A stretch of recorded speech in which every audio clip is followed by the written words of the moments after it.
ইসলামপুরে ঈদগাহ জমি দখল, প্রতিবাদে রাস্তায় নামাজ। ঈদের খুশির দিনে ইসলামপুর থেকে এক অন্যরকম দৃশ্য। ঈদগাহ থাকতেও রাস্তার উপর দাঁড়িয়ে নামাজ আদায় করলেন ধুলিগাঁও গ্রামের বাসিন্দারা। জানা যায়, এই গ্রামের ঈদগাহ তৈরি হয়েছিল চাঁদার টাকা ও স্থানীয়দের দান করা জমিতে।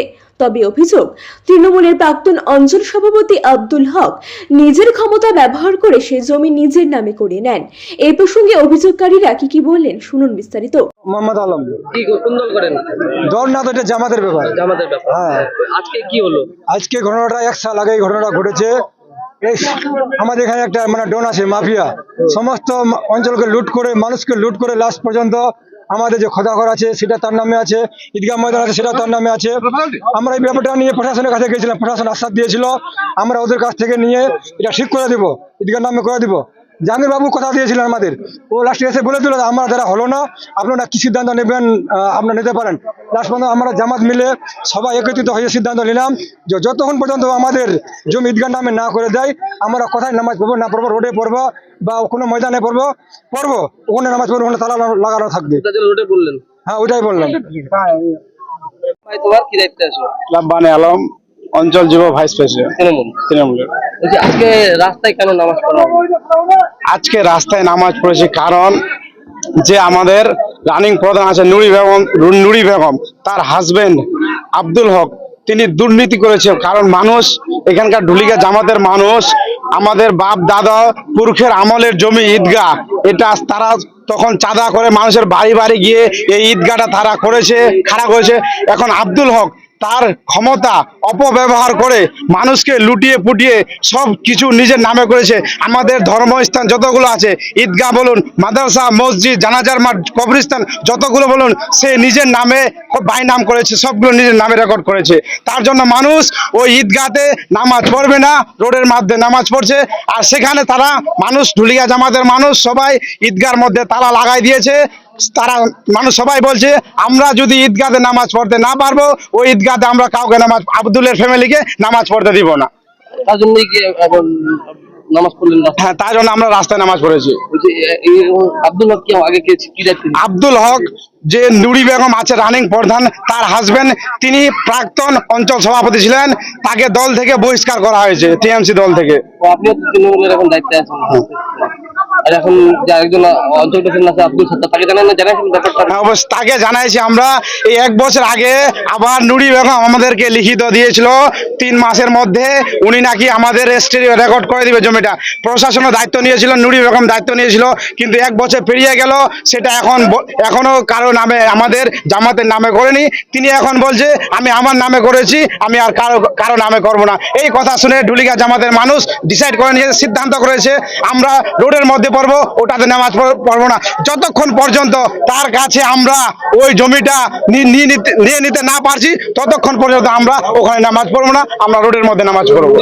বাড়ির লোকজন কোথায় নামাজ পড়লো আজকে? ওরা তারা তো 1-2 বছর ধরে ফারার আছে, কেউ বাড়িতে নাই। তারা মানুষকে এত লুটেছে, এত পুড়েছে, সব মানুষকে শেষ করে দিয়েছে। মানুষের জায়গা জমিন বলুন সব নিয়ে নিয়েছে, এখন ধর্মস্থানগুলো নিজের নামে করেছে। তার জন্য তারা 2 বছর ধরে পালাতক আছে সবাই।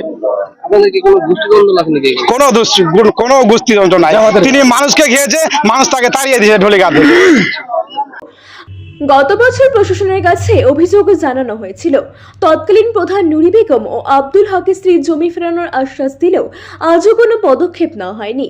এই প্রসঙ্গে কমলাগাঁও সুজালি অঞ্চলে তৃণমূল কংগ্রেস প্রেসিডেন্ট আব্দুল সত্তার বলেন, শুধু ঈদগাহ নয়, মাদ্রাসা মসজিদের জমিও নিজের নামে রেজিস্ট্রি করে নিয়েছেন আব্দুল হক। এটা চিটিংবাজি। আর কি বললেন শুনুন বিস্তারিত।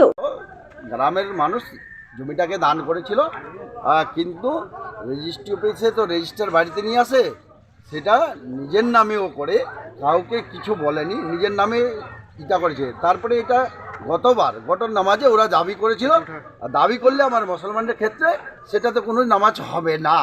সেই জন্য গত নামাজে পুলিশ প্রশাসনের কাছ থেকে এরা একটা লিখিত দিয়েছিল, আমি 2 মাসের মধ্যে আমার এই রেজিস্ট্রিটা দিয়ে দিব, কিন্তু আজ অবধি দেয়নি।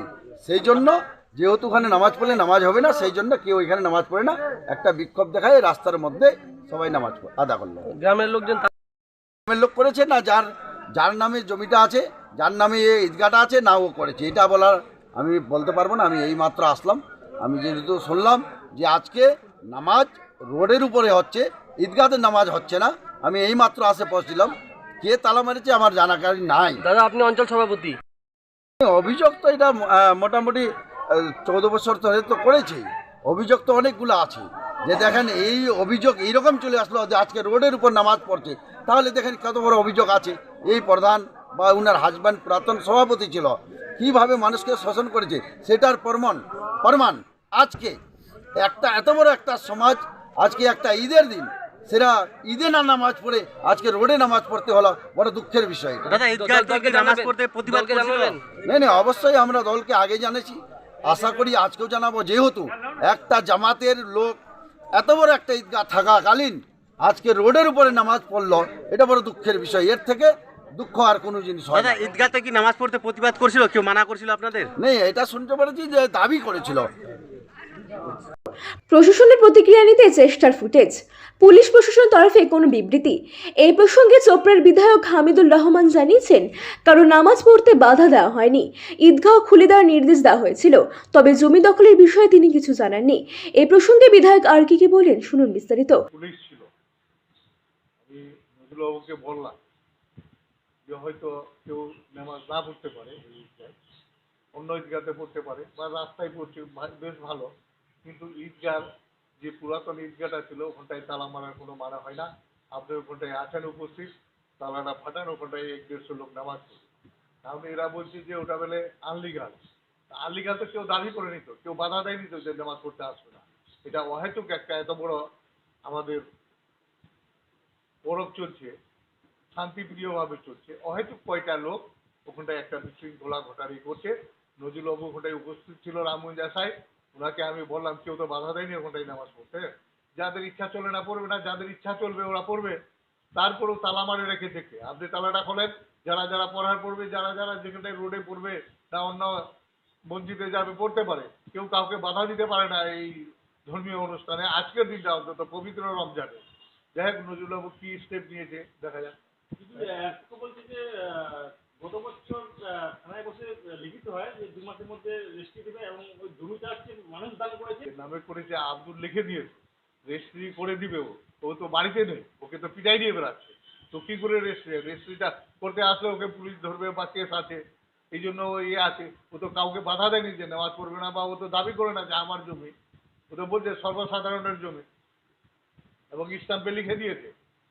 আজকে তালাটা মারছে কে জানা? রাত্রে অন্ধকারে মারেছে। নজরুলবাবুকে বললাম যে আপনি তালা খোলেন, কে বাধা দিচ্ছে ওখানটায় তার নামে এফআইআর পিচ করেন। তাহলে ধর্মীয় অনুষ্ঠানে কি রাজনীতি করার চেষ্টা এরা কিছু কিছু নোংরা লোক আছে, এরা ধর্মীয় জায়গাগুলোতে রাজনীতি নিয়ে আসছে। গ্রামবাসীরা দাবি তুলছেন, ঈদগাহ সহ সব ধর্মীয় সম্পত্তি অবিলম্বে প্রকৃত মালিকদের হাতে ফিরিয়ে দিতে হবে, না হলে ভবিষ্যতে আরো বড় আন্দোলনে হুঁশিয়ারি দিয়েছেন তারা। ব্যুরো রিপোর্ট আর বঙ্গ সংবাদ।